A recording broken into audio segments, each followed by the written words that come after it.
شما جهت معلومات شما شرکت افغان اینوستمنت که به سرمایه گذاری 250 الی 300 میلیون دلار سرمایه ابتدایی از طرف 13 نفر مؤسسین شرکت امروز ایجاد شد. هدف اساسی ما این است که انشالله ما همه افغانا را به خاطر انکشاف کشور و پیشرفت و ترقی اقتصادی کشور و خودکفایی کشور ما ایره جهت بتیم و سرمایه را منسجم بسازیم تا بتانیم در پروژه بزرگ عمرانی کشور ما سرمایه گذاری صورت بگیریم. این شرکت تنها منحصر به 13 نفر نمیمانه. این شرکت محدود المسئولیتی است که در قدم اول از 40 الی 50 نفر سهامدار دیگه هم جذب خواهد کرد و در قدم دوم به تغییر قانونی که امارت اسلامی افغانستان اینا را تغییر دو میاره میتونیم که در اینجا تقریبا در حدود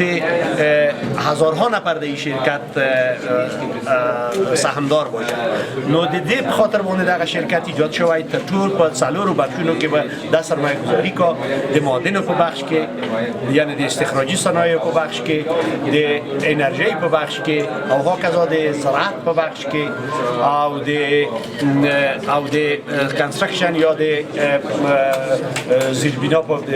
په بخش کې به د شرکت سرمایه گذاری کو. دا شرکت به راضی آماده دی چې په لوی پروژو کې د افغانستان کې سرمایه گذاری وکړو او مو فقط هدف او هیله هم دا چې دا شرکت په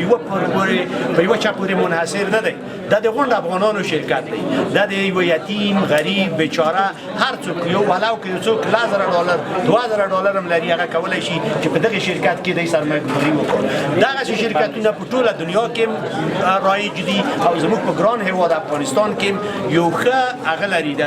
تاریخ لري چې موږ هم داسې سهامي شرکتونه لرل او داسې سهامي شرکتونه ښه ځلېدلي وو. موږ په هغه وخت کې موږ کتان تولیداوه، موږ ډېر ښه پشنیاباپۍ د قندهار هم لرله، د ګلبهار فابریکه هم لرله، د سپین غر د غوړیو فابریکې هم لرلې، زیاتې فابریکې هم نورې لرلې. نو امیدوار یم چې ټول افغانان، ټول صنعتکاران، ټول تجاران، زموږ حتی خویندې ورونه ټول په دې شرکت کې راټول شي او انشاءالله په ګډه د افغانستان په لوړو غټو پروژو کې موږ سرمایه گذاري وکړو. د افغانستان د خلکو نه مې هیله ده چې د دې شرکت تر سټ ودرېږي او د ټولو سرمایه گذارانو نه مې هیله ده چې د بهر نه د داخل نه خپله سرمایه سیو کړو تر څو د خپل هیواد خپله آباد کړو. او تر ټولو نه ښه ده چې زموږ ځوان، زموږ خور، زموږ اقتصادي مهاجر باید موږ پسې دی ونه لرو. موږ او تاسو په دې هیواد کې خپلو ځوانانو ته زمینه د کار او اشتغال برابره کړو او خالق رب العالمین دې موږ او تاسو ته ټولو ته توفیق راکړو. په دغه توفیق په هغه وخت کې موږ حاصلولی شو چې افغانان سره متحد شي، تجاران او صنعتکاران سره متحد شي او هکذا امارت حکومتونه ته سټ ودري. تاسو وکتل چې ملا برادر اخوان زه قلبا د افغانستان د ټولو صنعتکارانو او تجارانو او د شرکت د رهبرۍ د غړو په هغه باندې